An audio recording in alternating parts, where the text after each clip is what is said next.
মানুষটারে কি চরম ভালোবাসি যে আমি বুঝি না। সারাদিন অফিস করে যদি 8 ঘন্টা 9 ঘন্টা অফিস করে বাসায় এসে দুমুঠো খাবার খাওয়ার পর যদি তার সাথে কথা বলতে পারি না, শরীরে সকল ক্লান্তি সারাদিন যে অফিস করেছি ওইটা মনে হয় না। বিশেষ করে আমাদের ছেলেদের এটা হয় বেশি। আমরা ছেলেরা একটু বোকা টাইপের। আমরা পৃথিবীর সব জায়গায় খুব স্পেশাল, খুব সুন্দরভাবে নিজের অ্যাটিটিউড বজায় রাখি, কিন্তু নিজের প্রিয় মানুষটার কাছে না আমরা নিজেকে একবারে সস্তা দিয়ে দিই।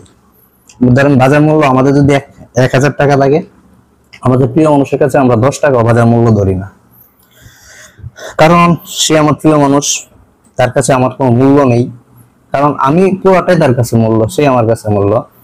তো এই জিনিসটা কি, যেমন যদি আপনি ধরেন একটা শপে গেলেন, আপনি কিন্তু ওই শপের কাছে অনেক মূল্যহীন একটা জিনিস, কারণ আপনি সব থেকে একটা জিনিস কিনবেন এবং আপনি দেখতেছেন যত ওরা ভালো ব্যবহার করে আপনাকে বা সুন্দরভাবে বুঝিয়ে আপনাকে প্রোডাক্টটা দিতে পারবে, একটা শার্ট বা গেঞ্জি দিতে পারবে, তাদের লাভ হবে। যখন আপনি কিনে ফেলবেন তখন আপনার সাথে তেমন একটা হবে। তো আসলে ভালোবাসাটা কিনা বেচা না। ওই প্রথমে বললাম যে কাকে কেন কিভাবে ভালো লাগে, ওই জিনিসটা খুঁজে না পাওয়ার নামে ভালোবাসা। আমরা খুঁজতে থাকি, দেখতে থাকি, শুনতে থাকি। আমি অনেকটা মেয়েকে বলছিলাম, আচ্ছা মানে ওর একটু সমস্যা ছিল স্কিনের, তো আমি বলছিলাম পৃথিবীর কারো কাছে যদি তোমাকে ভালো না লাগে, আমার কাছে অনেক ভালো লাগে। তোমার স্কিনের প্রবলেম গুলো আমার কাছে অনেক ভালো লাগে। আসলে ভালো লাগতো, কেন ভালো লাগতো এটা আমি জানি না।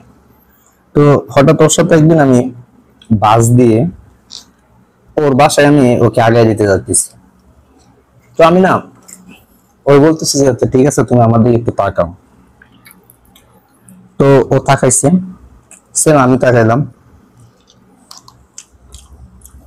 তো এরকম একটা দেখানো দিচ্ছে যে মনে হইতেছে যে পৃথিবীর সব থেকে সুন্দর মানুষটা আমার সামনে, আমার চোখের সামনে বসে আছে এবং সে আমার দিকে তাকিয়ে আছে।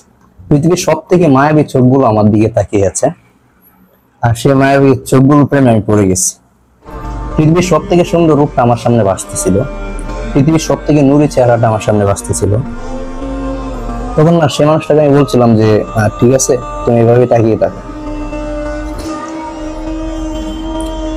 তখন একবার যেরকম থাকলো এরকম কয়েকবার আমরা 10 থেকে 12 বার একজন আরেকজনের দিকে তাকিয়ে দিলাম। আসলে আমি ওই জিনিসটা বুঝতেছিলাম না যে তার মধ্যে আমার কি ভালো লেগেছে, বা আমি ওই জিনিসটা খুঁজতেছিলাম যে তোমাকে কেন আমার ভালো লেগেছে।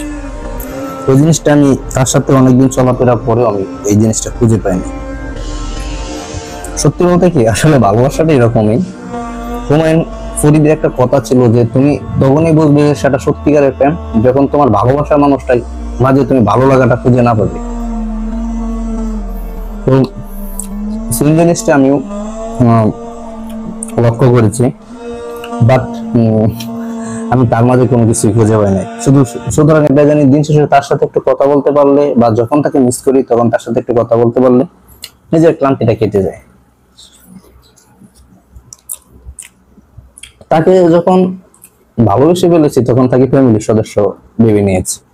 কোন ফ্যামিলির সদস্য ভেবে নিয়েছি তা জানি না, কিন্তু আমার ফ্যামিলির মানুষের সাথে কথা বললে আমার যেরকমটা ভালো লাগে, তার সাথে কথা বললে এরকমটা ভালো লাগে। আর দিন শেষে বাবা মা ভাই বোন ওদের সাথে কথা বললে আমার যেরকম ক্লান্তি দূর হয়, তার সাথে কথা বললে আমার এরকম একটা ক্লান্তি দূর হয়। আমার ফ্যামিলির সবার সাথে কথা বলা শেষ হয়ে গেলেও আমার কেন জানি মনে হয় আমার আরেকটা সদস্যের সাথে কথা বলার প্রয়োজন।